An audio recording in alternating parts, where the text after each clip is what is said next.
बड़े पवित्र भाव से, बड़ी पवित्र भावनाओं से ये कहते हुए बड़ा आनंदित हूं कि मैंने कांग्रेस को नहीं छोड़ा। स्वर्गीय राजीव गांधी जी को जो मैंने वचन छात्र जीवन में दिया था, मैंने उसको नहीं तोड़ा।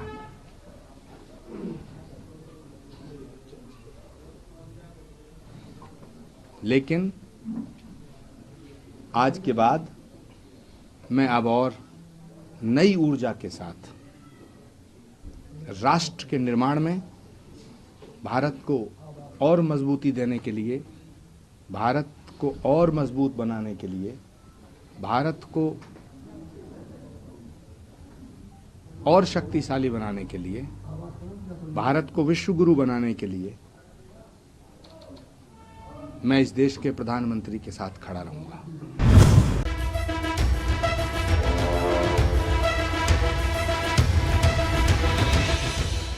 आचार्य प्रमोद कृष्णम ने राहुल गांधी पर बोला हमला। वहीं उनका कहना है कि सनातन पर कोई समझौता नहीं किया जा सकता है। आज मुक्त हो गया हूं। मैं कांग्रेस के कई फैसलों से सहमत नहीं था। क्या कांग्रेस में वो लोग रहेंगे जो हिंदुओं की भावनाओं को ठेस पहुंचाने का काम करेंगे? कांग्रेस से 6 साल के लिए निकाले गए आचार्य प्रमोद कृष्णम ने रविवार को प्रेस कॉन्फ्रेंस कर पार्टी पर कई सवाल दागे। साथ साथ कहा कि उन्हें 6 साल के लिए ही क्यों निकाला गया है, भगवान राम की तरह 14 साल के लिए निकालना चाहिए था। आचार्य प्रमोद ने कहा कि एक चिट्ठी जारी की गई है जिसमें कहा गया है कि पार्टी विरोधी गतिविधियों के कारण पार्टी से 6 साल के लिए हटाया जा रहा है। हर कोई नेता पूछ रहा है कि आचार्य प्रमोद कृष्णम का कसूर क्या था। क्या आचार्य प्रमोद कृष्णम का कसूर ये है कि वो राम मंदिर के प्राण प्रतिष्ठा समारोह में गए? क्या आचार्य प्रमोद कृष्णम का कसूर ये है कि वो नरेंद्र मोदी जी से मिले? या आचार्य प्रमोद कृष्णम का कसूर ये है कि वो योगी आदित्यनाथ जी से मिले?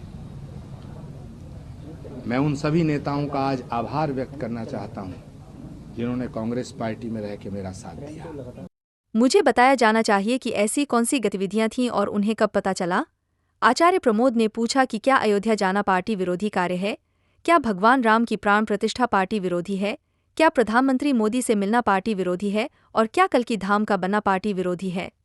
मेरी मांग है कि इन सवालों के जवाब मुझे दिए जाएं। उन्होंने कहा कि मैं कांग्रेस के कई फैसलों से सहमत नहीं था, जिसमें 370 हटाने का विरोध करना, 3 तलाक का विरोध शामिल है।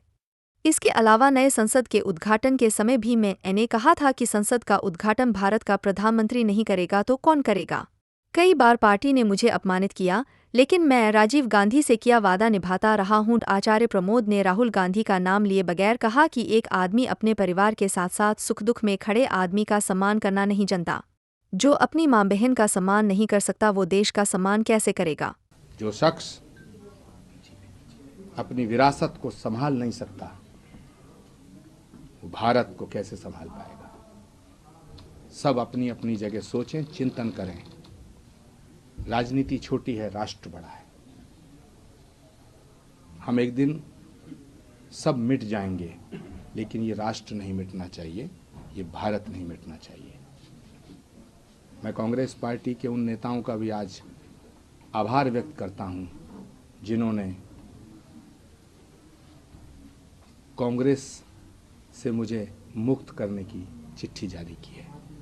जो व्यक्ति पार्टी के बड़े बड़े नेताओं की इज्जत नहीं करता तो मुझे अपमानित करना कौन बड़ी बात है? प्रमोद कृष्णम ने पूछा, क्या कांग्रेस में वो लोग रहेंगे जो हिंदुओं की भावनाओं को ठेस पहुंचाने का काम करेंगे?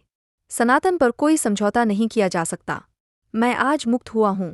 कल्कि धाम का उद्घाटन 19 फरवरी को हो रहा है और प्रधानमंत्री नरेंद्र मोदी जी आ रहे हैं। लोकतंत्र में एक मजबूत विपक्ष होना बहुत जरूरी है, लेकिन विपक्ष का मतलब ये नहीं कि तुम सही को भी गलत ठहराने लगो। विपक्ष मोदी से नफरत करते करते भारत से करने लगा है। आचार्य प्रमोद उन्होंने कहा कि भारत को और मजबूत व विश्वगुरु बनाने के लिए देश के प्रधानमंत्री के साथ खड़ा रहूंगा। देश को एक मजबूत नेतृत्व की जरूरत थी जो मोदी जी ने पूरी की है। मैं सीएम योगी का भी धन्यवाद करता हूं कि उन्होंने भी निमंत्रण स्वीकार किया है। मुझे ये कहते हुए हर्ष हो रहा है कि इस देश को एक सुयोग्य, सुसंस्कृत समर्थ नेतृत्व की आवश्यकता थी, जो नरेंद्र मोदी जी ने पूरी की है।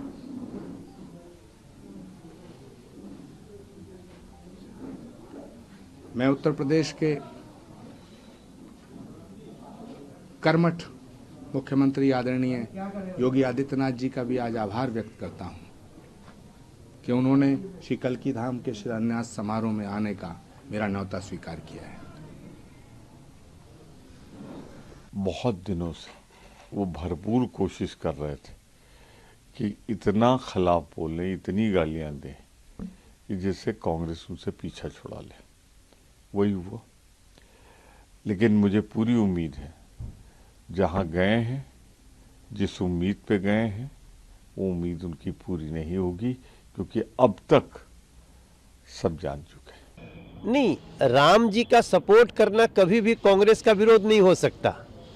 अगर कांग्रेस के शीर्ष नेतृत्व नहीं समझ पा रहे हैं कि भगवान राम पार्टी के मोहताज नहीं है, तो फिर ये कांग्रेस के शीर्ष नेताओं की समस्या है, और उसी का खामियाजा आज भुगतना पड़ रहा है कि प्रमोद कृष्णन जैसा बड़ा नेता आज पुरस्कार पाने की जगह सजा पा रहा है कांग्रेस।